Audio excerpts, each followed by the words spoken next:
Assalamualaikum dan apa khabar semua? Terima kasih kerana menonton video saya. Kenalkan, saya Nazmi Ismail. Saya akan menerangkan kepada anda tentang pengenalan kepada gas turbine yang digunakan dekat stesen janakuasa ataupun dalam bahasa Inggeris dipanggil power plant. Okey. So, gas turbine adalah enjin pembakaran, combustion engine yang boleh menukarkan bahan api seperti natural gas kepada tenaga mekanikal. Maksudnya gas turbine ni dia menggunakan natural gas ataupun apa-apa bahan api untuk membolehkan dia berpusing. Kenapa dia perlu berpusing? Sebab dia nak drive generator untuk menghasilkan tenaga elektrik. So generator tu untuk bolehkan dia punya rotor tu berpusing, dia perlukan bantuan daripada prime mover iaitu gas turbine. So anda boleh tengok dekat gambar kat atas ni. So ni adalah gas turbine lah.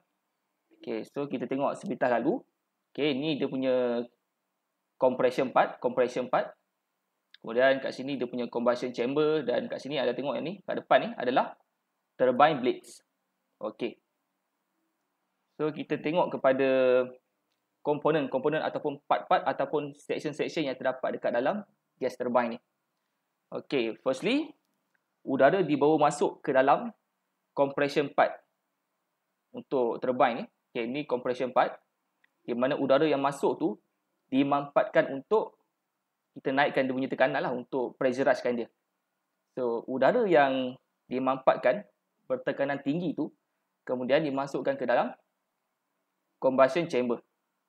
Di mana dekat dalam combustion chamber ni fuel ataupun bahan api ataupun natural gas diinjek masuk, bercampur sekali dengan udara yang dimanfaatkan tersebut dan dibakar untuk menghasilkan gas panas. Gas ni dia bersuhu tinggi dan bertekanan tinggi lah. Di mana gas ni dia akan masuk ke turbine section. Sini turbine section. Okay, dia melalui bilah-bilah turbine tu dan membolehkan turbine untuk berpusing. Membolehkan turbine untuk berpusing. Sambil dia lalu kat sini, sambil dia expand lah. Sebab dia high temperature dengan high pressure kan. So gas tu dia lalu dekat turbine section ni sambil dia masuk kat dalam bilah turbine, sambil tu dia akan expand. Membolehkan turbine itu berpusing. Bila turbine berpusing, sekaligus dia punya shaft pun berpusing lah. Kat sini ada shaft lah. Shaft tu dia connect dengan rod dekat generator, untuk generator kat depan ni berpusing. Yang dah tengok ni ada exhaust kan. So exhaust ni dia akan keluar lah. Exhaust ni nanti saya akan terangkan pada anda apa fungsi dia pada last slide ni. Okay. Alright, so macam mana bilah turbine ataupun turbine tu boleh berpusing bila gas tu lalu masuk kat sini? Okay, tengok ni gas flow kan. Gas flow. So tengok bentuk bilah turbine tu macam mana, bentuk turbine blade tu macam mana. Okay, ini bentuk dia kita panggil aerofoil. Maksudnya aerofoil lah kan. Maksudnya gas tu lalu, okay, gas tu dia akan reflect ke sini. Dia akan reflect ke sini, lalu membolehkan turbine tu untuk rotate ke arah sini. Macam ni dia rotate secara arah lawan jam lah, counter clockwise. Okay, ni syah lah. Okay, nak lagi faham, kita tengok kat sini konsep dia. Okay, contoh ni kincir angin kan. Kincir angin pun sama jugalah, dia menggunakan turbine blade. Okay, so ni angin. So angin tu dia melanggar masuk melalui bilah turbine tu. Okay, so bilah turbine tu bentuk tu macam ni. Okay. So macam ni lift dia ke atas. Ni gravity lah. So dia akan lift ke atas dan dia akan rotate ke arah sini lah. Dia akan rotate ke arah sini. So konsep dia samalah macam tu. Okay. Alright, kemudian macam mana tenaga elektrik dihasilkan oleh generator? Okay, so ni shaft yang dipusingkan oleh turbine tu kan. So turbine tu dia pusingkan shaft ataupun rod dekat generator ni. Okay. So pusingkan juga yang ni. Ni kita panggil rotor lah. Rotor ni adalah stator. Rotor adalah part yang berpusing dekat dalam generator. Manakala stator adalah part yang static dekat dalam generator tersebut. So tengok macam ni. Rotor ni dia ada coil copper wire ataupun dalam bahasa Melayu dipanggil gegelung wayar tembaga. So gegelung wayar tembaga ni berpusing dekat dalam yang dikelilingi oleh magnet. So magnet ni dia menghasilkan tenaga, dia menghasilkan medan magnetik lah, magnetic field. So coil copper wire ni dia berpusing dalam magnet ni dan menghasilkan tenaga elektrik. Okey. So nak lagi faham, kita boleh tengok dekat gambar ni kan. Okey, so ni dia ada dua kutub, north dan south. So bila berbeza kutub dia akan menghasilkan medan magnetik. So kat sini medan magnetik dia macam ni lah. North ke south. Okay. Kat tengah ni pula gegelung copper wire tu lah. Copper wire kan. So dipusing ke arah sini. Dan menghasilkan tenaga elektrik lah. Voltage dan elektrik kat sini. Okay, ni macam litar lah. Okay. So lastly kita go through kepada combined cycle power plant. Okay. So gas turbine juga boleh digabungkan.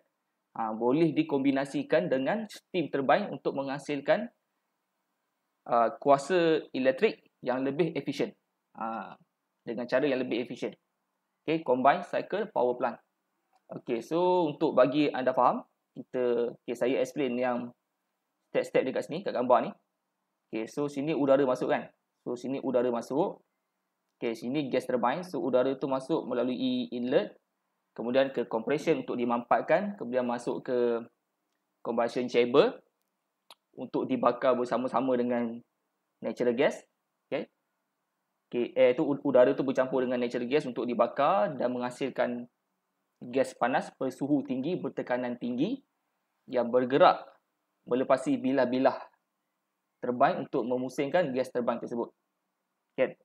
Okay. Kemudian, so bila gas turbine tu boleh berpusing, so generator ni pun boleh menghasilkan tenaga elektrik lah. Okay, kemudian exhaust heat ataupun exhaust gas yang keluar daripada gas turbine tu pergi ke heat recovery steam generator. Ataupun boiler lah kan. Okay. So dalam ni actually dia ada gegelung, dia ada tube. Dalam tube tu ada air. So exhaust heat ni dia memanaskan air yang berada dekat dalam gegelung tersebut. Lalu menghasilkan high pressure steam. Wap air bertekanan tinggi. So wap air bertekanan tinggi pergi ke steam turbine. Kat sini steam turbine. Okay, kenapa dinamakan steam turbine? Sebab dia menggunakan steam, menggunakan wap air untuk membolehkan dia berpusing. So dia pun berpusing dan membolehkan generator untuk menghasilkan tenaga elektrik. So ni tenaga elektrik kan. Tenaga elektrik pergi ke step up transformer berdekatan dengan stesen jana kuasa tu.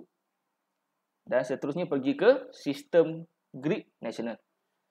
Okey, kemudian steam yang dah digunakan tu, okey, dia akan recycle balik lah. Kat sini dia recycle, kat sini ada condenser. Okey, cooling tower jadi air balik. Dan air tu kembali ke heat recovery steam generator ataupun boiler lah. Dan kitaran ni akan terus berulang. So that's why dia dipanggil combined cycle power plant untuk create power extremely efficiently. Untuk menghasilkan tenaga elektrik dengan cara yang lebih efisien ataupun tenaga elektrik yang efisien lah. Okay. Alright, so hopefully anda faham penerangan saya tentang gas turbine. So sangat menarik untuk kita pelajari dengan lebih lanjut tentang gas turbine. So selain digunakan dekat power plant, anda juga boleh jumpa gas turbine ni dekat atas platform oil and gas. Alright. Okey, sekian daripada saya, Nazmi Ismail. Jika anda berminat nak dapatkan lebih technical sharing berkenaan engineering ataupun sharing berkenaan dengan software design seperti AutoCAD, SolidWorks, Inventor, teruskan follow YouTube channel saya, Nazmi Ismail, untuk maklumat lanjut. Terima kasih. Assalamualaikum.